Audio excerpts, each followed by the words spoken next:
तो वृंदावन में स्थित है एक ऐसा सुंदर और भव्य मंदिर जिसमें श्री कृष्ण की लीलाओं का इतना सुंदर से प्रदर्शन किया गया है और साथ ही में आत्मा जीवात्मा क्या है, कैसे क्या बदलता है, ये सब उसमें बताया गया है। तो मैं इसी मंदिर में गई थी। तो पहले तो हम लोगों ने फूल लिए, माला ली, सब लेके मंदिर में एंट्री कर रहे थे। और ये मंदिर पहली बात तो इतना सुंदर बना है, बहुत अच्छा लग रहा था। इतनी अच्छी से इस पे कारीगरी की गई है, मैं तो देखती रहूँगी। तो मंदिर में मेन ये आंगन था, उसके आगे हम लोग आए तो यहाँ पे ये भजन हो रहा था और ये चैतन्य महाप्रभु जी की मूर्ति थी, उसके आगे भगवान जी स्थापित थे। और यहाँ पे ये 3 ऐसे छोटे छोटे मंदिर हैं जिसमें एक में भगवान श्री कृष्ण और बलराम है, एक में हमारी राधा रानी श्री कृष्ण जी हैं।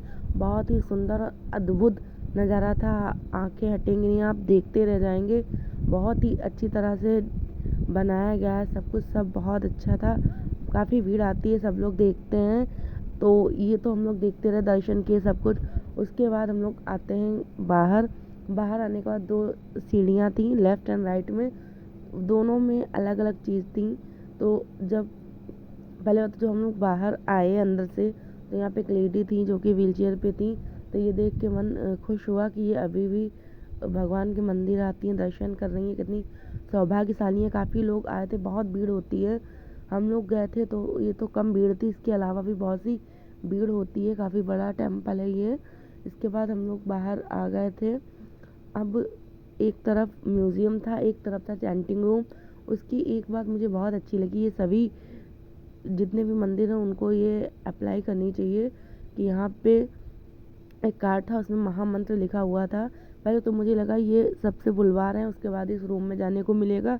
बट बाद में मुझे पता चला कि इस बोर्ड में जो ये मंत्र लिखा है उसको आप बोलेंगे तब अंदर जाएंगे, और उसके बाद 108 बार जब आप उसका नाम जप करेंगे तब वहाँ से आप बाहर जा सकते हैं। अगर आप 108 बार नाम जप करते हैं तभी आप अंदर जाएंगे, अदरवाइज़ आप अंदर ना जाएं। तो ये सीढ़ियों पे मैं चढ़ गई थी, वहाँ से ये कुछ ऐसा व्यू दिख रहा था। नीचे श्रीमद् भगवत गीता और भी अदर अन्य धार्मिक पुस्तकें थी। तो ये देखिए एक बोर्ड है, इस पर एक मंत्र लिखा है, उसको आप पढ़ेंगे, उसके बाद ही आप अंदर जा सकते हैं। और अंदर जाने की भी शर्त है कि आपको 108 बार ये मंत्र जपना होगा। तो मैं भी चली गई थी। कार्ड एक बोर्ड था, उठाया, उस पर मंत्र लिखा हुआ था और साथ में ये देखिए कितनी अलग अलग भाषाओं में ये मंत्र लिखा हुआ था। यहाँ पे स्टेप बाय स्टेप बना था कि आप एक बार बोलेंगे तो एक कदम आगे बढ़ेंगे। तो ऐसे धीरे धीरे ये मंत्र बोलते बोलते 6 7 8 ऐसे हर कदम पे हम लोग बढ़ते चले गए। फाइनली में 108 बार हम लोगों ने बोल लिया था। काफ़ी लंबी लाइन थी और ये यहाँ से बाहर का नज़ारा अभी हमने आपको दिखाया था। और ये देखिए इतनी बारीकी से काम किया गया है, नीचे भी भजन कीर्तन चल रहा था। एक एक दीवार, एक एक लाइन, एक एक सीढ़ियों पे इतनी डिटेलिंग से वर्क किया गया था, इतना अच्छा लग रहा था। और आगे चल के आप देखेंगे ऐसी ऐसी स्टैचूज में थी, ऐसी ऐसी लीलाएं दिखाई गई थी कि आपको तो ये लगेगा कि आप किसी दूसरे युग में आ गए हैं। इतनी डिटेलिंग वर्क था, इतने स्टैचू रियलिस्टिक लग रहे थे, लग ही नहीं रहा था कि ये मतलब कि हम लोग अभी देख रहे हैं। ऐसा लग रहा था ये हम उसी युग में बैठे हैं, हम लोग के सामने हो रहा था। और इतनी अच्छी तरह से हर चीज़ एक्सप्लेन हो रही थी। स्टैचू देख के आप डिटेलिंग से एक्सप्लेन हो जाता था हर चीज़।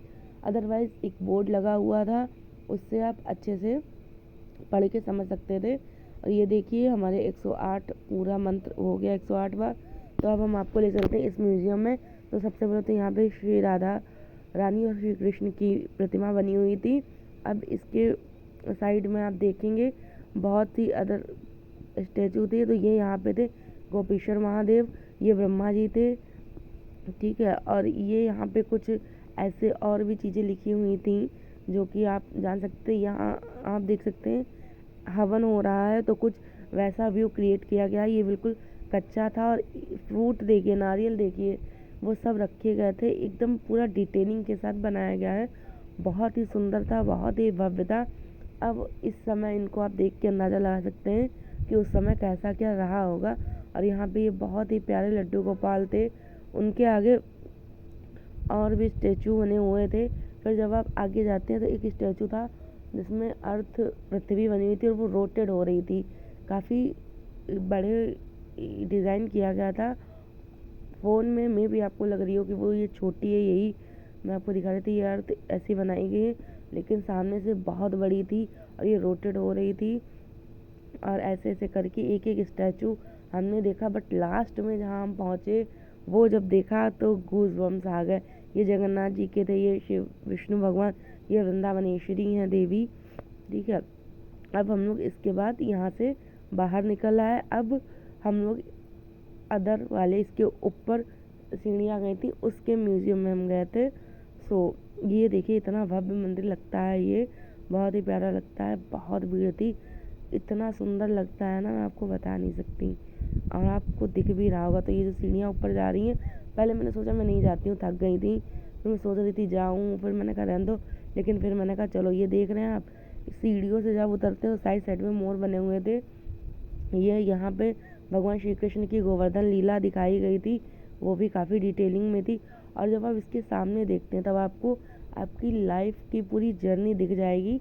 इसमें एक छोटे से बच्चे, जब वो बच्चा पेट में होता है, वहाँ से लेके जब वो उसकी डेथ हो जाती है, वो पूरा दिखाया गया है। पहले तो मुझे दूर से लगा कि ऐसे स्टेचू होंगे जिसमें 10-12 आदमी हैं, इतना गौर नहीं किया क्योंकि यहाँ सामने भीड़ काफ़ी थी, लोग थे, तो नहीं देख पाई। जब वो लोग हटे, जब मैं पास आई तब मैंने देखा, मैं समझी कि यहाँ पे बच्चा है, फिर बच्चा बड़ा होता है, बड़े से और बड़ा होता है, फिर वो बूढ़ा होता है, फिर उसको डेथ हो जाती है और फिर वो कंकाल बन जाता है, ठीक है।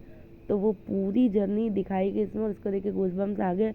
इसमें बहुत से बोर्ड लगे हुए थे कि आत्मा का देहांतरण क्या है, आत्मा क्या है, कर्म क्या है। तो कभी आप फुर्सत से आइए और यहाँ बैठिए और पता कीजिए। इसके बाद ये सब फूड के लिए था और काफ़ी एक्सपेंसिव